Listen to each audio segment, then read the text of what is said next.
The room was never meant to hold secrets. It was a narrow bedroom inside the British Embassy residence in Ankara, its windows shuttered against the night heat, its walls carrying the faint smell of polished wood and cigarette smoke. On the dresser sat a briefcase, locked, unremarkable, returned to the same position every evening. Outside, distant traffic murmured, and a generator hummed steadily in the background. Each night followed the same routine. Diplomats retired late. Lights dimmed behind heavy curtains. Shoes were placed carefully beside the bed. Somewhere down the corridor, a servant's footsteps softened as he moved away. The building settled into silence, broken only by the faint creak of cooling beams. Nothing about the scene suggested danger. Yet inside that room lay documents that shaped Allied strategy across Europe and the Mediterranean. The British Embassy in Ankara served as a major diplomatic post during World War II. Messages passed through its safes that described negotiations, troop dispositions, and political intentions long before they reached the battlefield. The man who entered the room after midnight did so without haste. He wore no uniform, carried no weapon, and left no signs of disturbance. His job required discretion. As a valet, he handled keys, clothing, and personal effects. He understood habits. He understood silence. The smell of soap still clung to his hands as he worked. Somewhere else in the city, German intelligence officers waited. They occupied modest apartments and consular offices, listening to the sounds of Ankara at night, dogs barking, our radios crackling, trams rattling in the distance. For months, they had been receiving intelligence of astonishing quality. It arrived without explanation, precise and timely, written in careful German. The source of that intelligence was invisible. No wireless transmissions were detected. No couriers were intercepted at borders. The information appeared complete, unbroken, and devastatingly accurate. German analysts noted its value, but questioned its origin. What they did not yet know was that the most valuable Allied secrets were being copied, not by a trained agent, but by a servant working quietly in the shadows of routine. A valet employed at the British Embassy in Ankara would later be identified as the source of these leaks. The deception unfolding inside that quiet residence did not rely on force or daring escapes. It relied on access mistaken for trust, and on the assumption that those who served were unseen. In that assumption lay one of the most damaging intelligence failures of the war. The intelligence arriving in German hands raised immediate suspicion, not because it seemed unreliable, but because it seemed too complete. Reports summarized Allied diplomatic intentions with clarity normally reserved for internal memoranda. They referenced discussions not yet reflected in public statements. German analysts, trained to distrust perfection, questioned how such material could be obtained without detection. Within Abwehr offices, documents were reviewed under shaded lamps, their pages smudged by repeated handling. Officers compared the new intelligence against known sources. It did not resemble intercepted radio traffic. It lacked the distortions common to courier reports. There were no gaps, no misunderstandings of context. The material read as if lifted directly from Allied files. The mystery deepened when timelines were examined. The information arrived quickly, sometimes within days of high-level Allied meetings. This speed exceeded what most espionage networks could manage, especially from a neutral country under watchful surveillance. No wireless traffic had been detected that could account for it. German counterintelligence posed an uncomfortable question. Where could such access exist without attracting attention? Embassies were heavily guarded, their inner workings assumed secure by routine and hierarchy. Attention initially focused outward on diplomats, military attachés, and visiting officials. Surveillance was expanded, but results were thin. At the same time, the content of the intelligence suggested proximity rather than infiltration. It captured nuance, hesitation, disagreement, emphasis that rarely survived secondhand reporting. Analysts noted this detail repeatedly in their margins. It implied direct observation of original documents, not summaries passed along a chain. The setting itself complicated matters. Turkey remained officially neutral for most of World War II, hosting representatives from both Allied and Axis powers. Ankara's diplomatic quarter was crowded with embassies, spies, journalists, and informants. Information circulated constantly, yet embassies were presumed insulated from casual intrusion. The question gradually shifted. If no outsider was entering these secure spaces, then perhaps the source was already inside. That possibility was unsettling, and not because it was unprecedented, but because it challenged assumptions about where security threats originated. Servants, clerks, and aides moved freely through restricted areas by necessity. They were trusted by routine rather than clearance. German intelligence could not yet name the source, but the mystery sharpened into focus. The leak was not technological. It was not intercepted. It was personal. Somewhere within the Allied diplomatic environment, access was being mistaken for loyalty. And until that mistake was identified, Nazi Germany would continue receiving secrets from a place no one thought to guard. Ankara in wartime carried an uneasy calm. The city was neither occupied nor bombed, yet it lived under constant tension. Streets were busy by day and subdued by night. Blackout curtains hung unevenly in diplomatic quarters, while cafes closed earlier than before. The smell of dust and engine oil mixed with strong coffee driftage from open doorways. Neutrality did not mean safety, it meant attention from everyone. Turkey maintained its neutrality for most of World War II, becoming a focal point for diplomatic and intelligence activity. Allied and Axis embassies operated within blocks of each other, their staff crossing paths daily in markets, offices, and government buildings. Information moved through the city without secrecy, yet always under observation. The British embassy stood behind guarded gates, its routines shaped by long-standing diplomatic habit. Inside, offices handled cables, memoranda, and briefing papers related to Allied strategy in Europe and the Mediterranean. And these documents passed through safes, desks, and briefcases before being archived or destroyed. The system relied not only on locks, but on trust. Within this environment worked a man whose presence was accepted and largely unnoticed. He was a civilian valet, responsible for cleaning rooms, preparing clothes, and maintaining order in private quarters. His name was Elyesa Bazna, later known to German intelligence by the code name Cicero. Bazna was not a diplomat, nor a political figure. He spoke several languages imperfectly and had no formal education in intelligence work. His access came from proximity. He handled keys. He entered rooms after meetings ended. He observed routines closely because his work required it. The embassy's security procedures treated him as background rather than risk. Daily life shaped his movements, and he rose early, worked late, and navigated the embassy's rhythms with precision. The soft click of locks, the rustle of papers, and the faint smell of ink and leather briefcases became familiar. At night, when diplomats slept, the building grew quiet enough to hear footsteps echo faintly along corridors. What distinguished Bazna was not ambition at first, but awareness.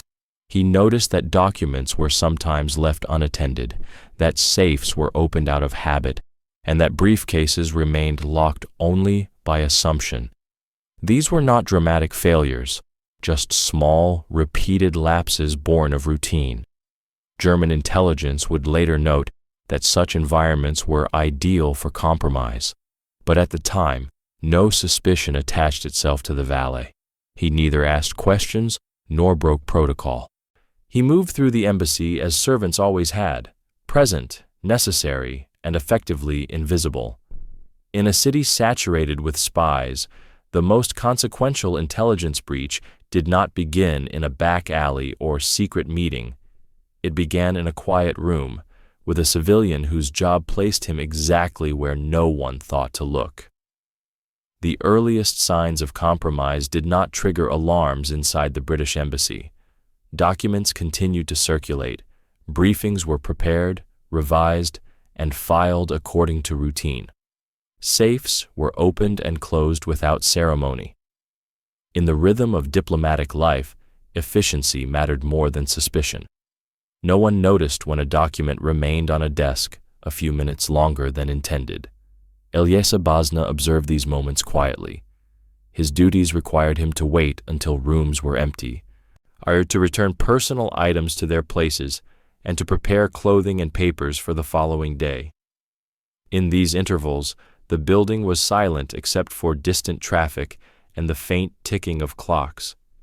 The smell of paper and furniture polish hung in the air. Nothing about his presence seemed unusual. Over time, Bazna recognized patterns. Certain briefcases appeared more frequently. Certain documents were handled with care, then left unsecured. He noted which rooms were used after late-night meetings and which safes were opened repeatedly. These observations were not the result of training, but of repetition. Routine revealed what vigilance concealed. German intelligence began receiving materials that reflected this access. The reports were not summaries or impressions. They were photographic reproductions of original Allied documents. Margins, signatures, and formatting were intact. Analysts in Ankara and Berlin examined them closely, confirming their authenticity. Inside the embassy, no immediate suspicion arose. Documents were not missing. Safes showed no signs of tampering. Valets and clerks were trusted to move freely because their work depended on it. Security focused outward. Guards at gates controlled entry points, not inward, where familiarity bred complacency. Bazna's actions remained cautious. He did not remove documents from the building. He copied them discreetly and returned everything to its original position. The sound of a camera shutter was muffled under blankets. Exposure times were carefully managed under low light. These methods were simple but effective, consistent with espionage practices of the era. Meanwhile, where German officers noticed the rhythm of delivery. Intelligence arrived in batches, timed to diplomatic activity rather than military operations. This suggested a source embedded in an administrative environment rather than the field. The suspicion narrowed, though no names were yet attached. The initial activities that enabled one of the war's most damaging intelligence leaks did not involve daring theft or violence. They involved patience, observation, and the exploitation of routine. In an embassy that believed itself secure, the danger grew quietly, fed by small lapses no one thought worth recording. German intelligence officers in Ankara did not celebrate the intelligence windfall openly. Experience had taught them that sources delivering material of such quality often proved unreliable or dangerously compromised. Each document received from the source, known as Cicero, was subjected to layered scrutiny before being forwarded onward. Paper quality, typeface, stamps, and signatures were compared against the known Allied format. The investigation focused first on authenticity rather than origin. Analysts noted that the documents were not paraphrased.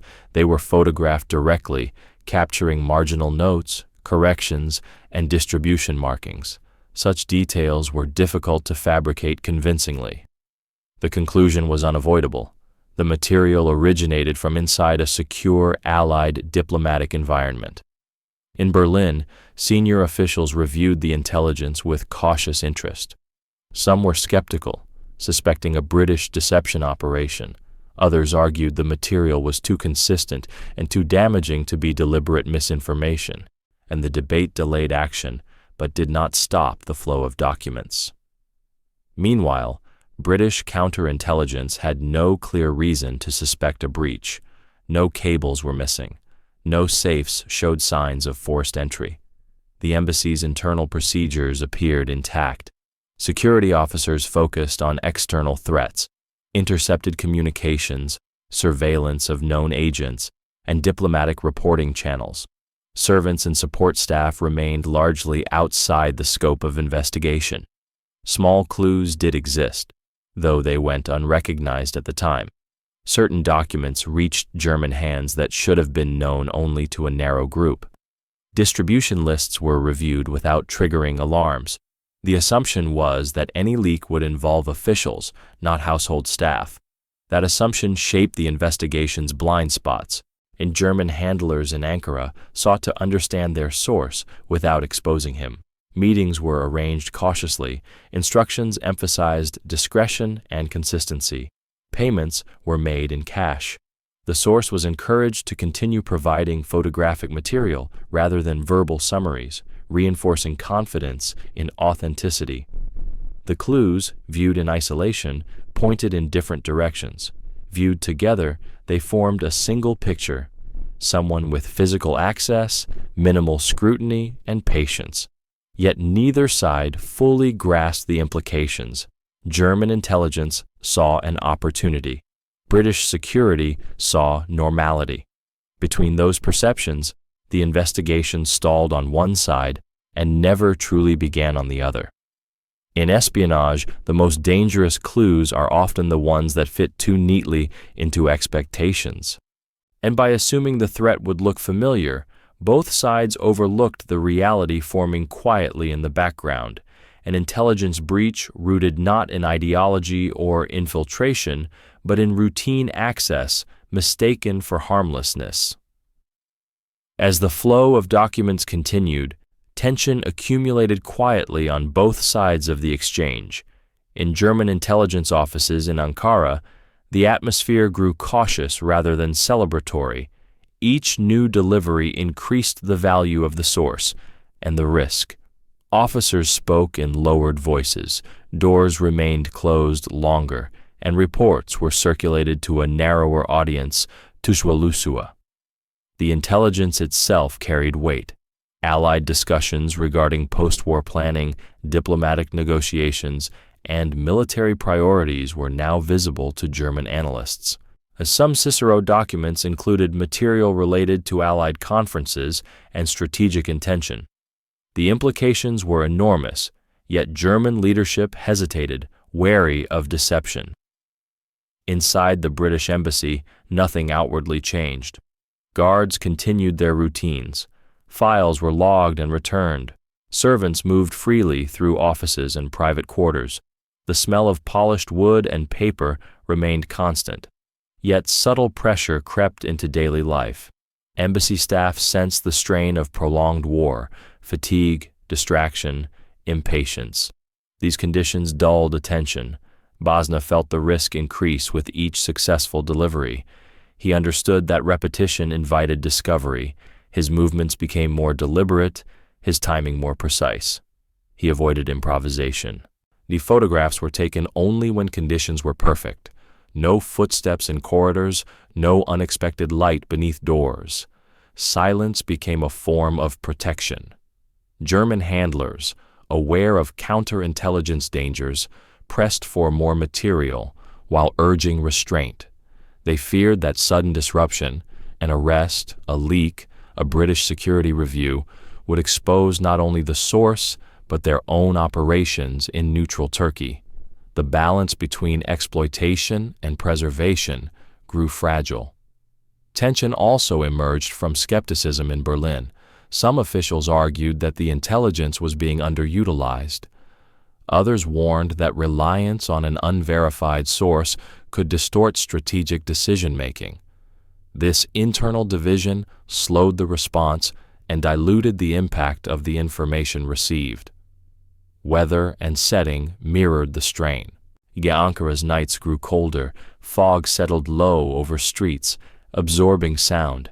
Inside embassy corridors, lamps cast elongated shadows along the walls. The building creaked softly as temperatures dropped. These were conditions that amplified unease without revealing its source. By this stage, the danger was no longer hypothetical. Each copied document deepened the compromise. Each successful exchange increased the likelihood of exposure. Yet no alarm sounded. No investigation began.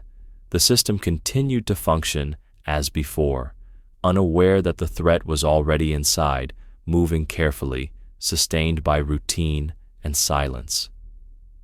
The collapse of the operation did not come through a dramatic arrest or a sudden raid. It unfolded through recognition, slow, procedural, and belated.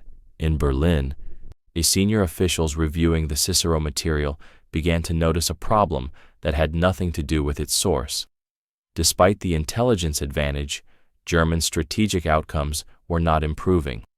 Decisions informed by the documents were delayed, diluted, or ignored. Suspicion turned inward. Some officials argued the material had arrived too cleanly, too conveniently. Others questioned why the British had not reacted to the leak if it were genuine. A counter-hypothesis gained traction. The intelligence might be authentic documents used deliberately to mislead German planning. This fear of deception paralyzed the decisive use of the information.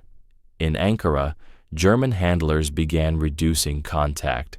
Payments were delayed, instructions became vague. Basna sensed the change immediately.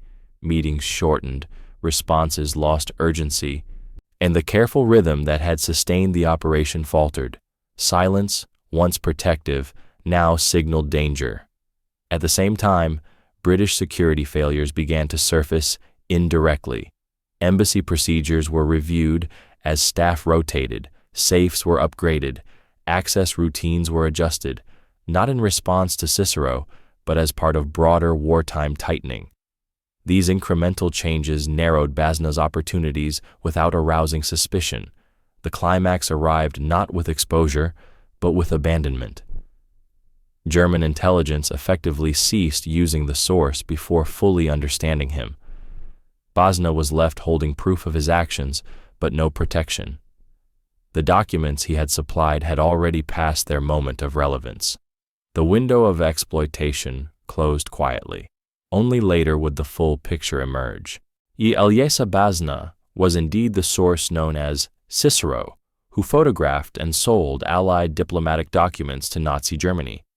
The discovery came after the war, through memoirs, interrogations, and declassified records. There was no confrontation in the embassy corridors, no dramatic unveiling. The climax of the story lay in realization rather than action, that one of the most damaging intelligence breaches of the war had occurred in plain sight, sustained by routine, dismissed by assumption, and ultimately neutralized not by counterintelligence skill, but by institutional hesitation. The valet who had moved silently through guarded rooms vanished back into anonymity, his role unacknowledged until the war was over. By then, the damage and the missed opportunity had already been absorbed into history. The Cicero affair left no immediate scar on the battlefield, yet its significance ran deeper than any single operation. The intelligence provided from Ankara had the potential to alter German strategic thinking at a critical stage of the war. The documents supplied by Cicero included high-level Allied diplomatic and strategic material, including references to upcoming conferences and political coordination. In theory, such intelligence should have offered Nazi Germany a rare window into Allied intentions. In practice, it produced hesitation rather than clarity. German leadership, already divided and mistrustful, struggled to determine whether the material represented a genuine advantage or an elaborate deception. This uncertainty blunted its operational value. The outcome illustrated a paradox of intelligence work. High-quality information does not guarantee effective action. Without confidence in the source, even accurate intelligence can paralyze decision-making. In the Cicero case, German authorities neither fully exploited nor fully dismissed the material. It existed in a strategic limbo. For the British, the consequences were equally revealing. The breach exposed serious weaknesses in embassy internal security, particularly the assumption that non-diplomatic staff posed minimal risk. After the war, security doctrines quietly shifted. Greater emphasis was placed on background checks, compartmentalization, and access control for all staff, regardless of rank. On a broader scale, the affair demonstrated how modern espionage did not always rely on ideological commitment or formal recruitment. Bosna was motivated by personal gain, not loyalty to Nazi Germany. This challenged post-war assumptions that spies were driven primarily by politics rather than opportunity. In Ankara, neutrality continued, but the episode reinforced the city's reputation as a battleground of intelligence rather than armies. Diplomats, journalists, and servants alike were re-evaluated as potential vectors of compromise. Trust, once extended by habit, became conditional. The historical outcome of the Cicero affair was therefore uneven. It did not change the course of the war, but it reshaped professional understanding of vulnerability. It showed that access could matter more than ideology and routine more than secrecy. The damage lay not in what Germany gained, but in what both sides learned too late. In the shadowed archives of World War II intelligence, Cicero stands as a cautionary case. It reminds historians that the most dangerous breaches are not always dramatic. Sometimes they occur quietly, night after night, in rooms no one thinks to guard closely enough. When the war ended, the Cicero affair surfaced slowly, pieced together from interrogations, memoirs, and intelligence files released years later. There was no single moment of revelation. Instead, fragments aligned across archives in Britain, Germany, and Turkey, revealing how deeply Allied diplomatic security had been compromised without detection during the war's most sensitive phases. Ilyesa Bosna did not emerge from the conflict as a celebrated figure. He received payments from German intelligence that later proved nearly worthless. Much of the money paid to Cicero consisted of counterfeit British banknotes produced under Operation Bernhard. The realization came too late to matter. His personal gain evaporated, leaving only the record of what he had done. British authorities treated the episode with restraint rather than scandal. There were no public trials, no dramatic condemnations. Embassy security procedures were quietly rewritten. Servant access was restricted. Internal audits became routine. The lesson was absorbed institutionally rather than publicly.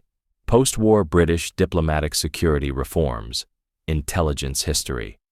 For German intelligence, the affair became a study in failure from multiple angles. They had possessed extraordinary intelligence and failed to trust it.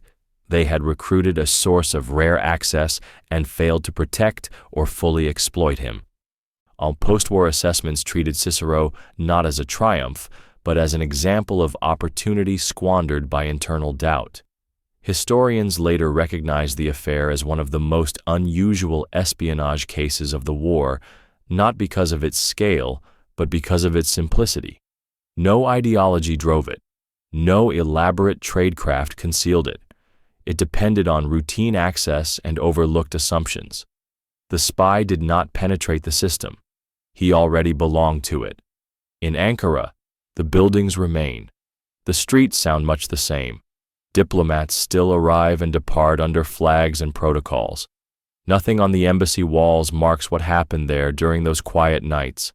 The absence of a memorial is fitting. The affair thrived on invisibility. The legacy of the Cicero affair endures in intelligence doctrine rather than public memory. It reinforced a lesson learned repeatedly and forgotten just as often.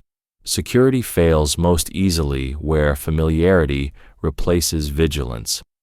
The valet who sold Allied secrets did not alter the outcome of the war, but he exposed a weakness that every intelligence service would spend decades trying and failing to eliminate.